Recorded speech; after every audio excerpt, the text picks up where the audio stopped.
यदि आप इस वीडियो को अंग्रेजी में देखना चाहते हैं तो लिंक नीचे डिस्क्रिप्शन में है। If you are looking for this video in English, the link is down there in the description.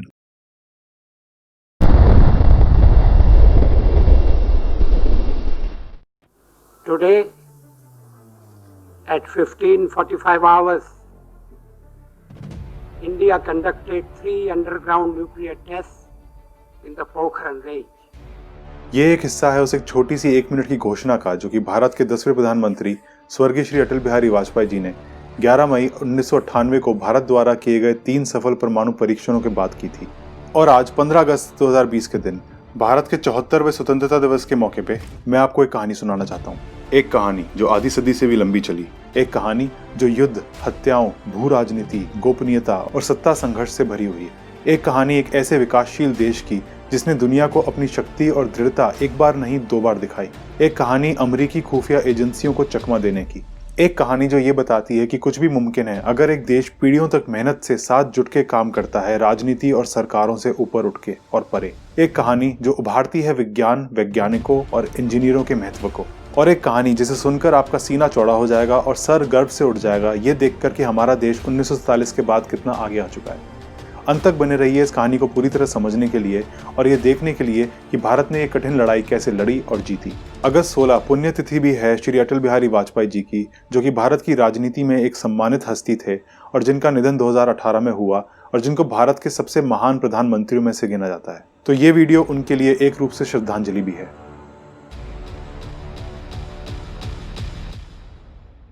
नमस्ते मेरे प्यारे दोस्तों, मेरा नाम है ध्रुव और द इंडोवर्स पे आपका स्वागत है। पोखरण एक छोटा सा और दूर दराज गांव है राजस्थान के जैसलमेर शहर के पास, भारत पाकिस्तान सीमा से लगभग 150 किलोमीटर दूर। ये पिछड़ा हुआ कस्बा आज लगभग 30,000 लोगों का घर है और ये देश दुनिया की खबरों में केवल 2 बार छाया है। एक बार 1974 में जब भारत ने अपना पहला शांतिपूर्ण परमाणु परीक्षण किया और दूसरी बार 1998 में जब भारत ने देश और दुनिया को साबित कर दिखाया कि उसके पास अब एक पूरी तरह से काम करता हुआ परमाणु शस्त्र प्रोग्राम है। और भारत के लिए एक परमाणु शक्ति बनना भू राजनीतिक कारणों की वजह से बेहद ही जरूरी था, उन देशों के विरोध के बावजूद जिनके पास की ये विनाशकारी हथियार भारी तादाद में मौजूद थे। और इसके कारणों के पीछे आज हम जाएंगे, लेकिन विस्तार से बात करने से पहले मैं कहना चाहता हूँ कि मैं किसी भी तरीके या रूप में युद्ध और रक्तपात के समर्थन में नहीं हूँ। जो भी युद्ध को पूजते हैं उन्होंने कभी उसका असली भयावह रूप नहीं देखा है। और मैं अपनी घर की सुरक्षा में बैठ के ये नहीं कह सकता कि युद्ध अच्छा होता है, क्योंकि मेरी सुरक्षा की कीमत हमारे सैनिकों को चुकानी पड़ती है। ना ही मैं समर्थन करता हूँ परमाणु शस्त्रों का और इस बात से पूरी तरह सहमत हूँ कि ये मौत और तबाही के भयानक साधन है। लेकिन मैं ये भी समझता हूँ कि युद्ध और हथियार मानवता का हिस्सा शुरू से रहे हैं और कई बार परिस्थितियां मजबूर कर देती हैं हमें कुछ ऐसे काम करने के लिए जो कि हम नहीं करना चाहते। पूरी वीडियो देखने के बाद आप समझ जाएंगे कि जो मैं कह रहा हूँ वो मैं क्यों कह रहा हूँ। और हाँ, क्योंकि ये कहानी 50 सालों से भी लंबी चलेगी, हमारी सहायता के लिए इस पूरी वीडियो में ये समय रेखा रहेगी जिससे कि हम दिनांक और कालक्रम को ढंग से समझ पाएं। तो चलिए शुरुआत करते हैं मेरी कहानी के पहले हिस्से से, जो कि 1944 और 1974 के बीच के 30 साल चला। भारत ने अपने खुद के परमाणु प्रोग्राम पे 1944 में ही काम शुरू कर दिया था। डॉक्टर होमी जहांगीर भाभा के नेतृत्व में, जिन्हें भारत के परमाणु कार्यक्रम के पिता के रूप में भी जाना जाता है और जिनको अंग्रेजों से स्वतंत्र भारत के पहले प्रधानमंत्री श्री जवाहरलाल नेहरू का पूरा समर्थन था। 1947 में स्वतंत्रता के बिल्कुल बाद भारत और पाकिस्तान के बीच कश्मीर को लेकर 1 साल लंबा युद्ध छिड़ गया। इसी दौरान 1948 में परमाणु ऊर्जा अधिनियम पारित किया गया और ये परमाणु ऊर्जा के शांतिपूर्ण विकास और उपयोग पे केंद्रित था। लेकिन नेहरू परमाणु ऊर्जा के उपयोग पे अपने रुख पे साफ थे। उस समय की दुनिया के हालात और सच्चाई को देखते हुए उन्होंने कहा था, हमें इस परमाणु ऊर्जा का विकास करना है युद्ध से परे हटके, बल्कि मैं मानता हूं कि हमें इसका विकास शांतिपूर्ण उद्देश्यों के लिए ही करना चाहिए। लेकिन हमें अगर एक देश के रूप में इसका उपयोग किसी और उद्देश्य के लिए करना पड़ा तो किसी की भी कोई पवित्र भावना हमें ऐसा करने से नहीं रोक सकेगी। 1954 में इस कार्यक्रम की स्थापना के 10 साल के अंदर डॉक्टर भाभा इसको परमाणु हथियारों की रचना और उत्पादन की तरफ ले गए, जहां से ये 1962 तक काफी तेजी से बढ़ा। लेकिन 1962 के बाद के अगले 5 साल भारत के निकटतम इतिहास के बहुत ही कठिन समय में से एक थे। इसकी शुरुआत हुई 1962 के चीनी भारतीय युद्ध से, एक ऐसा तेज और चौंका देने वाला आक्रमण जिसमें कि भारत ने अपना कुछ क्षेत्र चीन को खो दिया। इस समय नेहरू मदद मांगने के लिए सोवियत संघ की तरफ मुड़े, लेकिन सोवियत संघ तो खुद अमेरिका के खिलाफ क्यूबन मिसाइल संकट में व्यस्त था और रूसियों ने नेहरू के हथियारों की मांग को नकार दिया और चीन की मदद में लगे रहे। कारणवश चीन ने 1964 में अपना पहला परमाणु परीक्षण किया और वे दुनिया की गिनी चुनी परमाणु शक्तियों में शामिल हो गया। ये इस कहानी का एक जरूरी अंश है, क्योंकि हमें यह समझना जरूरी है कि यह अमेरिका और सोवियत संघ के बीच चल रही कोल्ड वॉर का समय था और दोनों ही देश परमाणु हथियारों का भंडार जुटाने में और एक दूसरे को धौंस दिखाने में लगे हुए थे। भारत को जरूरी थी एक सहयोगी राष्ट्र की, और इस घटना के बाद ये साफ हो गया था कि रूसी अच्छे सहयोगी नहीं है, और इससे भारत का अपना खुद का परमाणु प्रोग्राम बनाने का जो निश्चय था वो और दृढ़ हो गया। चीन के परमाणु परीक्षण के बाद अटल बिहारी वाजपेयी, जो कि उस समय राज्यसभा के एक युवा सदस्य थे, ने कहा, एटम बम का जवाब एटम बम ही है और कुछ नहीं। 1964 में नेहरू गुजर गए, जिनके बाद श्री लाल बहादुर शास्त्री भारत के दूसरे प्रधानमंत्री बने और जिनके काल में भारत का परमाणु प्रोग्राम थोड़ा धीरे हो गया। शास्त्री को 1965 में सामना करना पड़ा दूसरे भारत पाकिस्तान युद्ध का। ये लड़ाई रुकी एक युद्ध विराम के बाद, जो कि संयुक्त राष्ट्र के बीच बचाव के बाद ताशकंद समझौते पे हस्ताक्षर के रूप में हुआ। लेकिन ये वो समय है जिसमें कि अमेरिका की कुख्यात खुफिया एजेंसी CIA ने अपना रंग दिखाना शुरू किया। इस गुप्त सरकारी एजेंसी को दोषी ठहराया गया है अनगिनत हत्याओं, दूसरे देशों की सरकारों को गिराने और दुनिया भर में अमेरिकी प्रचार फैलाने के लिए। शास्त्री आज के उज्बेकिस्तान, जो कि उस समय सोवियत संघ का हिस्सा था, की ऊंची पहाड़ियों में इस समझौते पर हस्ताक्षर करने के एक ही दिन बाद रहस्यमय हालतों में गुजर गए। रूसियों द्वारा कोई शव परीक्षा नहीं की गई और आधिकारिक कारण दिल का दौरा बताया गया। लेकिन उसी समय जहर दिए जाने की साजिश और CIA के षड्यंत्र के बारे में बातें उठने लगी, क्योंकि अमेरिका नहीं चाहता था कि भारत अपने परमाणु प्रोग्राम को आगे बढ़ाए, जिससे कि रूस और भारत की उनके क्षेत्र में पकड़ मजबूत ना हो पाए। 1966 में डॉक्टर भाभा की भी मृत्यु एयर इंडिया के एक जहाज की दुर्घटना में स्विट्जरलैंड में हो गई। इसका आधिकारिक कारण जिनीवा हवाई अड्डे और पायलट के बीच की जहाज की पहाड़ों से दूरी की गलतफहमी बताया गया है, लेकिन यहाँ भी CIA द्वारा रचे षड्यंत्र की बातें उठी हैं, जिससे कि भारत के परमाणु प्रोग्राम को अपाहिज किया जा सके। डॉक्टर भाभा की मृत्यु के बाद डॉक्टर राजा रमन ने इस प्रोग्राम की कमान संभाली और वो अपनी जिंदगी के 40 साल भारत के परमाणु कार्यक्रमों से जुड़े रहे। अब हम 1967 में आ चुके हैं और श्रीमती इंदिरा गांधी, जो कि नेहरू की बेटी थी, भारत की तीसरी प्रधानमंत्री बनी और प्रोग्राम वापस चालू हो गया। उन्हें भी 1971 में पाकिस्तान से भारत का तीसरा युद्ध संभालना पड़ा और इस युद्ध का एक महत्वपूर्ण परिणाम हुआ पूर्वी पाकिस्तान का बांग्लादेश बन जाना। 1972 में पाकिस्तान ने जवाबी रूप में अपना खुद का परमाणु प्रोग्राम शुरू कर दिया। इसी समय के आसपास इंदिरा गांधी ने भी एक परमाणु बम बनाने की और इसका परीक्षण करने की तैयारी करने के आदेश दिए। ये एक महत्वपूर्ण कार्य था जो सीधे राजनीतिक नेतृत्व के नीचे हुआ और जिसमें गैर फौजी वैज्ञानिकों ने फौज की मदद की। इस परियोजना को गुप्त रखने के लिए केवल 75 वैज्ञानिकों और इंजीनियरों को शामिल किया गया था। डॉक्टर अब्दुल कलाम, जो कि उस समय भारत के उभरते वैज्ञानिकों में से एक थे और भविष्य में पोखरण 2 के परीक्षणों में शामिल हुए और भारत के राष्ट्रपति भी बने, भी परीक्षण स्थल पे DRDO, जो कि रक्षा अनुसंधान एवं विकास संगठन है, की तरफ से मौजूद थे। और अब आखिरकार भारत परीक्षण करने के लिए और दुनिया का सामना करने के लिए तैयार था। इस परमाणु उपकरण का औपचारिक नाम पीसफुल न्यूक्लियर एक्सप्लोजिव या फिर शांतिपूर्ण परमाणु विस्फोटक था, लेकिन इसको स्माइलिंग बुद्धा के नाम से जाना जाता था। इसे 18 मई 1974 को बुद्ध जयंती के दिन फोड़ा गया और तभी इसका नाम स्माइलिंग बुद्धा पड़ा। परीक्षण के लिए पोखरण को चुना गया क्योंकि वहां कई किलोमीटर तक कोई नहीं रहता था और वे देश के एक बंजर इलाके में था। इस परीक्षण के बाद देश में और दुनिया में, असल में और अखबारों में लहरें फैल गईं। भारत ने एक असंभव प्रतीत होता कार्य कर दिखाया था, सारी बाधाओं को पार करते हुए। उसने सामना किया था 4 युद्धों का, 2 प्रधानमंत्रियों के निधन का और शायद 2 प्रमुख हस्तियों की हत्या का भी। लेकिन इस सब के बावजूद ये अमेरिका, सोवियत संघ, यूनाइटेड किंगडम, फ्रांस और चीन के बाद दुनिया की 6ठी परमाणु ताकत बनने में सफल हुआ। और अब भले ही भारत अपने इस दावे पर अड़ा रहा कि ये परीक्षण शांतिपूर्ण उद्देश्यों से किया गया है, उसे दुनिया की भारी आलोचना का सामना करना पड़ा। पाकिस्तान जाहिर सी बात है काफी गुस्से में था, क्योंकि उसने इस परीक्षण को शांतिपूर्ण परमाणु विस्फोट के रूप में देखा ही नहीं था और ये माना जाता है कि इसी की वजह से वहां का नया और जवान परमाणु कार्यक्रम और तेजी से आगे बढ़ने लगा। अमेरिका और कनाडा दोनों ने ही काफी आलोचना की, विशेष रूप से क्योंकि उस समय न्यूक्लियर नॉन प्रोलिफरेशन ट्रीटी, परमाणु अप्रसार संधि पर 1968 से बातचीत चल रही थी और दोनों देशों ने भारत को आर्थिक सहायता हाल ही में प्रदान की थी। और फ्रांस ने हमेशा से ही भारत के दोस्त होने के नाते बधाई का तार भेजा, लेकिन बाद में उसे वापस ले लिया। सही बोलूं तो मुझे ये किस्सा बड़ा ही मजाकिया लगता है। आइए अब शुरू करते हैं मेरी कहानी का दूसरा हिस्सा, जो कि 1974 और 1998 के बीच के 24 साल चला। 1974 के इस परीक्षण के बाद परमाणु हथियारों के विकास में बहुत लंबा विराम आया और इसके पीछे 2 मुख्य कारण थे। पहली बात तो इस विस्फोटक को बनाने के पीछे वैज्ञानिकों की खुद की प्रेरणा थी, ना कि फौज, प्रधानमंत्री या फिर किसी सरकारी विभाग की पहल। उन्हें किसी तरह का प्रोत्साहन नहीं चाहिए था और वो अपने आप ही आगे बढ़ रहे थे जब तक उन्हें सक्रिय रूप से रोका नहीं गया। ये जो सम्मान उद्देश्य था दुनिया को दिखाने का कि भारत एक देश के रूप में और ये लोग वैज्ञानिकों के रूप में ऐसा कर दिखाने में सक्षम है, इसने विज्ञान समुदाय को एक ऐसी एकता प्रदान की थी जिससे कि किसी भी तरह की आपसी भेदभाव बीच में नहीं आ रहे थे। लेकिन परीक्षण के सफल होते ही ये एकता की भावना बिखर गई। दूसरी बात, ये देश में राजनीतिक उथल पुथल का समय था, क्योंकि इंदिरा गांधी की सरकार 1975 में इमरजेंसी लगाने के बाद गिर गई थी और देश के चौथे और पांचवें प्रधानमंत्री या तो परमाणु प्रसार के विरुद्ध थे या वो इतने कम समय के लिए सरकार में थे कि उन्हें कुछ करने का समय ही नहीं मिला।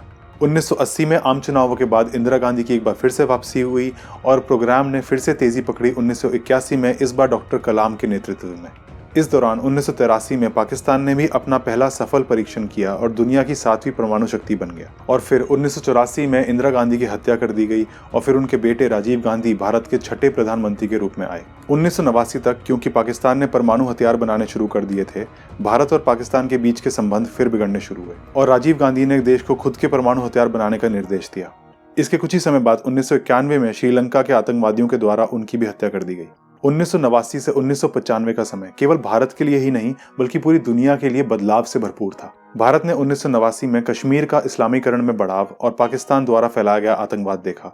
1991 में सोवियत संघ के टूटने से पूरी दुनिया बदल गई, जिसमें कि बर्लिन की दीवार का गिरना और पूर्वी और पश्चिमी जर्मनी का जुड़ना भी शामिल था। उसी साल भारत ने अपनी अर्थव्यवस्था को खोल के निजीकरण और उदारीकरण को बढ़ावा दिया और भारत और पाकिस्तान के बीच के राजनयिक तनाव तब बढ़े जब 1995 में पाकिस्तानी प्रधानमंत्री बेनजीर भुट्टो ने संयुक्त राष्ट्र में कश्मीर का मुद्दा फिर से उठाया।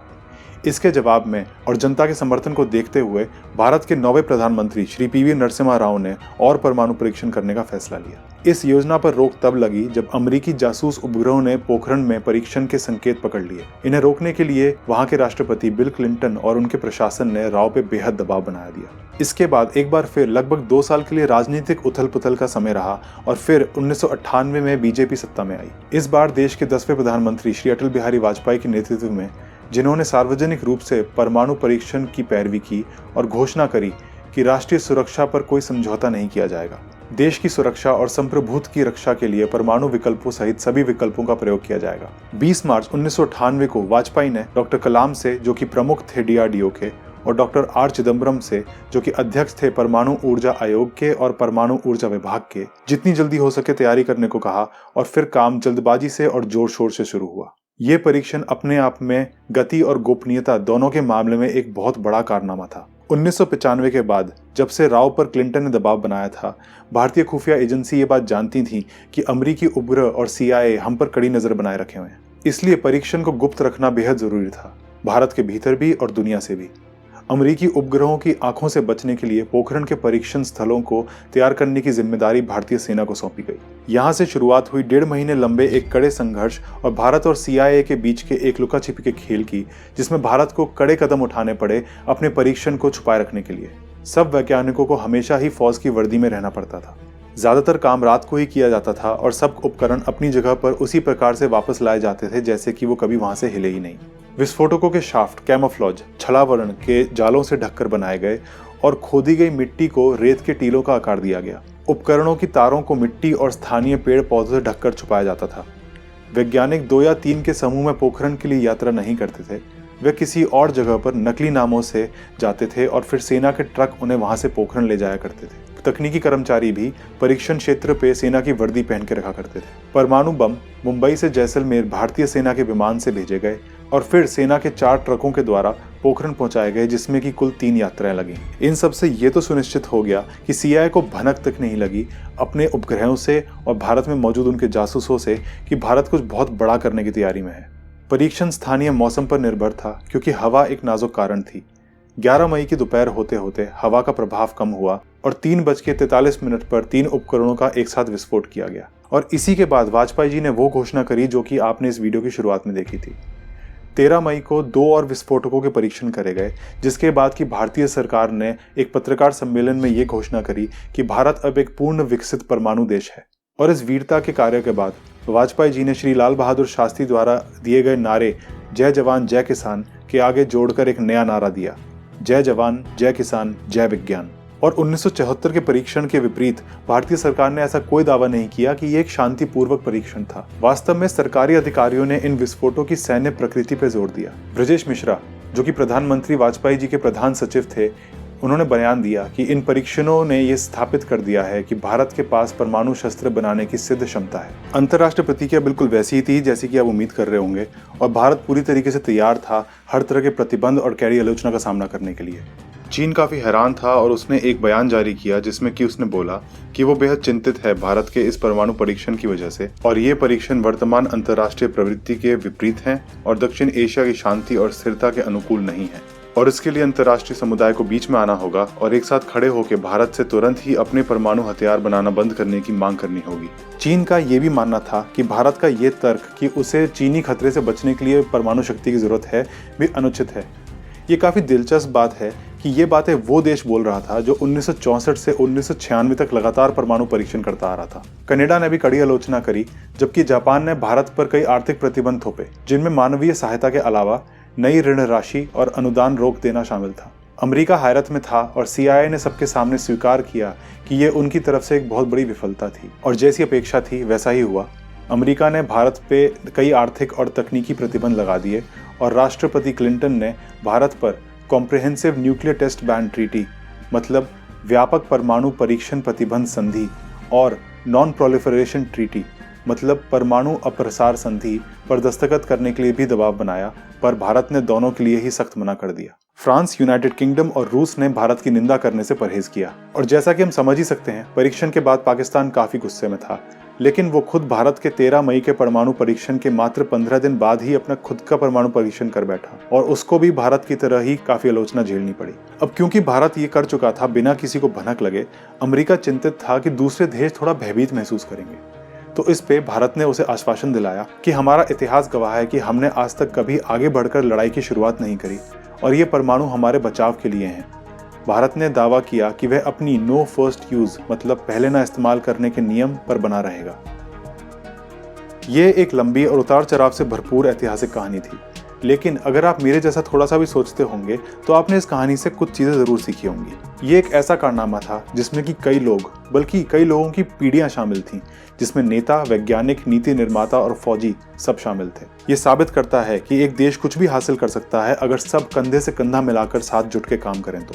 ये भारत की दृढ़ता थी, जहां भारत बड़े विदेशी देशों के सामने खड़ा हुआ अपनी जरूरतों को आगे रखते हुए और दुनिया की कड़वी राजनीतिक सच्चाई को देखते हुए। हमारे दो पड़ोसी थे और हैं जिनसे हमारे रिश्ते बहुत ही कड़वे रहे हैं, तो उसकी वजह से भारत को अपने आप को बचाना बहुत जरूरी था। बड़ी महाशक्तियां और विकसित राष्ट्र जैसे कि अमेरिका और रूस, जो खुद जिम्मेदार थे कई हजारों हथियारों के परीक्षण के और कोल्ड वॉर के दौरान दुनिया के 97% परमाणु हथियारों के भंडारों के, और बल्कि आज भी दुनिया के 90% परमाणु हथियार इन्हीं दोनों के हाथ में हैं, वो दुनिया के बाकी देशों को सिखा रहे थे कि क्या करना चाहिए और क्या नहीं। इसे कहते हैं दोगलेपन की हद, और मैं खुश हूं कि हमारे देश ने उनकी नहीं सुनी, क्योंकि इसमें उन्हीं का फायदा था, हमारा नहीं।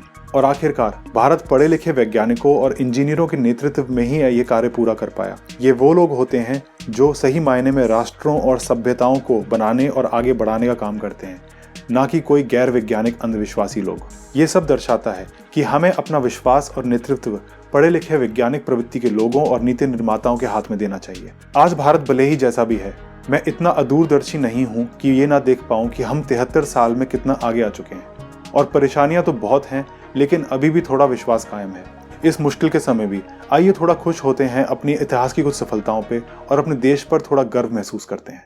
आपका अंत तक बने रहने के लिए बहुत बहुत धन्यवाद, और मैं आशा करता हूं कि इस वीडियो द्वारा आपने अपने देश के इतिहास के बारे में कुछ नया सीखा होगा और थोड़ा गर्व महसूस किया होगा। आपको नीचे डिस्क्रिप्शन में लिंक मिल जाएंगे कुछ ऐसे संसाधनों के जिन्हें पढ़ के आप अपनी खुद की राय बना सकते हैं, और ऐसा करने के लिए मैं आपको पूरी तरह प्रोत्साहित करूंगा। इधर हैं कुछ वीडियो जो शायद आपको पसंद आए, इन्हें भी जरूर देखिएगा। और अगर आपको मेरा काम पसंद है और आप मेरे इस चैनल को बढ़ने में मदद करना चाहते हैं तो इस वीडियो को लाइक और शेयर जरूर करें। नीचे लाल बटन दबाएं सब्सक्राइब का, और साथ बनी घंटी भी दबाएं, और कमेंट्स में अपनी प्रतिक्रिया छोड़ें। एक बार फिर आपका बहुत बहुत धन्यवाद, और आपसे जल्दी मुलाकात होगी मेरी अगली वीडियो में। नमस्ते।